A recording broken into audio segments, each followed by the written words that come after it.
Benvenuti su TechBeam.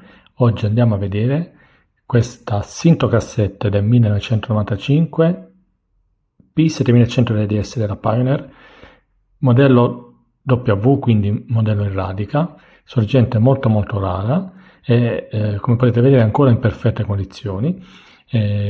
Questa era quasi top di gamma nel 95, aveva tantissime funzionalità, ora andiamo a vedere tutte, quindi procediamo.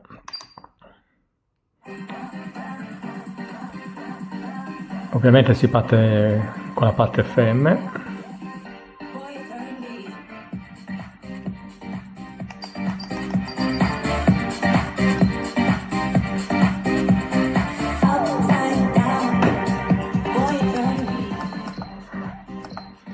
Questa sorgente è dotata anche di telecomando. Allora, andiamo a vedere un po' di funzioni. Innanzitutto abbiamo il Dolby B, abbiamo possibilità di memorizzare 12 stazioni, 12 per FM1 e 12 per FM2, poi ovviamente la cassetta totalmente logica, quindi servo assistita. La particolarità di questa sorgente è la funzione flex, che cosa andava a fare? Praticamente andava, quando veniva messa una cassetta magari registrata in autonomia, quindi oppure un po' vecchia, andava, se veniva attivata la funzione flex, andava ad esaltare le alte frequenze, gli alti, ok? In modo da compensare la perdita delle alte frequenze che si aveva spesso sulle cassette un po' vecchie, ok? Poi la particolarità di questa sorgente è anche la doppia uscita pre front e rear, che adesso andiamo a vedere. Adesso andiamo a vedere la parte della connettività. Come vi dicevo, ha doppia uscita pre front e rear, poi ha il connettore dedicato Pioneer per collegare le periferiche, cambio CD, DSP ed altre periferiche. Questa è stata una delle primissime sorgenti Pioneer a introdurre il connettore dedicato, ok? Poi abbiamo ovviamente l'antenna FM, ovviamente poi c'è il filtro sul positivo della batteria. Questa non ha connettori ISO, perché nel 95 poche auto avevano ancora i connettori ISO di serie, ed ha anche, come potete vedere, nonostante ha 4, diciamo, permette di collegare 4 altoparlanti, in realtà i fili sono solo 6 per altoparlanti, perché ci sono le masse in comune, quindi c'è una massa per i canali di destra e poi ci sono 2 positivi. Questa è una configurazione che veniva usata molto per la dell'epoca, quindi dicevo una massa per i canali di destra, una massa per i canali di sinistra e 2 positivi, ovviamente front e rear per sinistra e front e rear per destra, ok? Quindi la massa in comune per gli altoparlanti. Ovviamente a parte c'è la massa che serve per l'alimentazione, va bene? Quindi questa è la parte relativa alla connettività.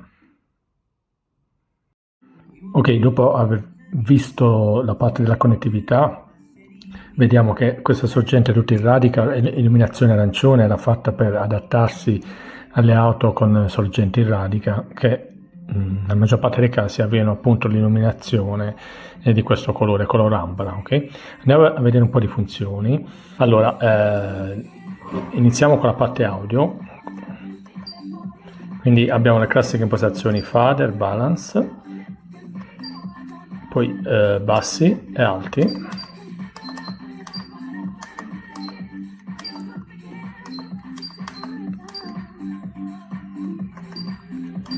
loudness,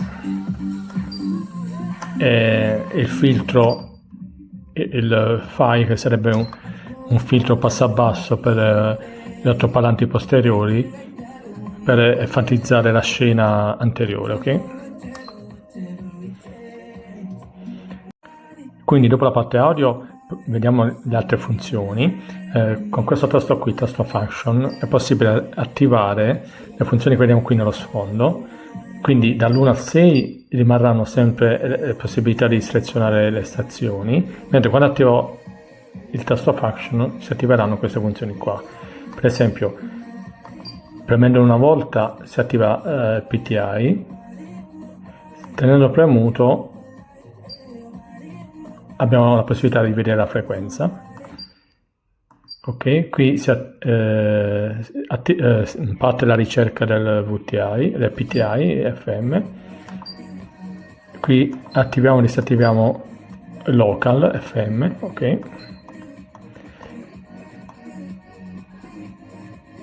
Ok, questo tasto non ha nessuna funzionalità. Questo fa lo scan delle stazioni radio memorizzate. Se teniamo premuto fa il BSM, quindi Base Station Memory, memorizza le stazioni FM in automatico, le più forti. E qui invece abbiamo la possibilità di attivare mono. Se teniamo premuto parte la possibilità di selezionare la frequenza manualmente, ok? Poi qui abbiamo le classiche impostazioni della parte FM LDS, quindi il traffico, attivare o disattivare, le frequenze alternative e regionali, se teniamo premuto, vedete, reg, e qui possiamo visualizzare l'ora, che in questo caso viene presa dalla parte FM, ok? Poi passiamo alla parte cassette.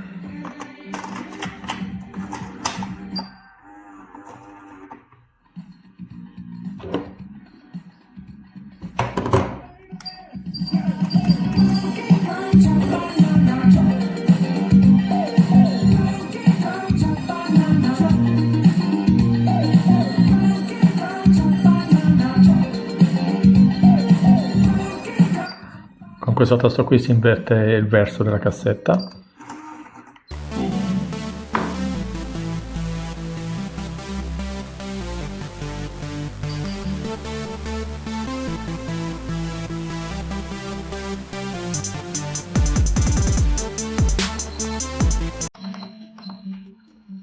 Anche in questo caso il tasto function permette di attivare queste diciamo funzioni.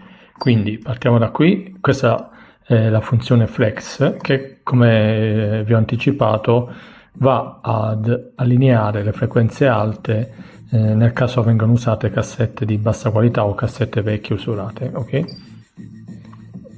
Lo vediamo da qui.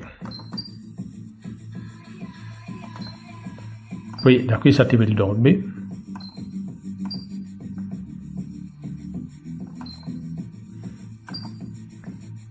Con questo tasto qui invece si attiva la funzionalità che esclude gli spazi vuoti quando ci implay un nastro. Questo non fa niente, anche questo, e questo invece ripete la canzone. Ok, in questo caso i tasti da 1 a 6 quando è inserita una cassetta non fanno nulla. Non è possibile disattivare il tasto function quando è inserita una cassetta, ok? Anche in questo caso è possibile visualizzare l'ora.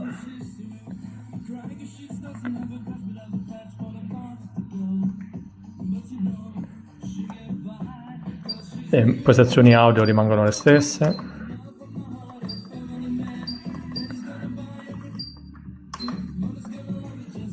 Ok.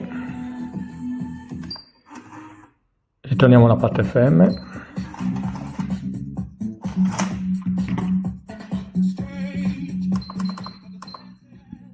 Ok, in conclusione possiamo vedere che questa sorgente, nonostante oltre 30 anni di età, è conservata in maniera splendida. Sono ben visibili in tutte le scritte, a testimonianza dell'ottima qualità di costruzione dell'epoca. Di queste sorgenti erano davvero ottime sorgenti. Anche avete visto tantissime funzionalità, Dolby B, doppia uscita pre, filtro passabasso, integrazione delle frequenze alte per le cassette usurate, insomma. Poi è anche molto carina a livello estetico, come integrato display, finitura in radica, è davvero una bellissima sorgente, per questo è molto ricercata. Come sempre rimango a disposizione, per qualsiasi domanda o curiosità potete scrivermi, potete aggiungere un commento. Alla prossima, saluto da TechBean.com.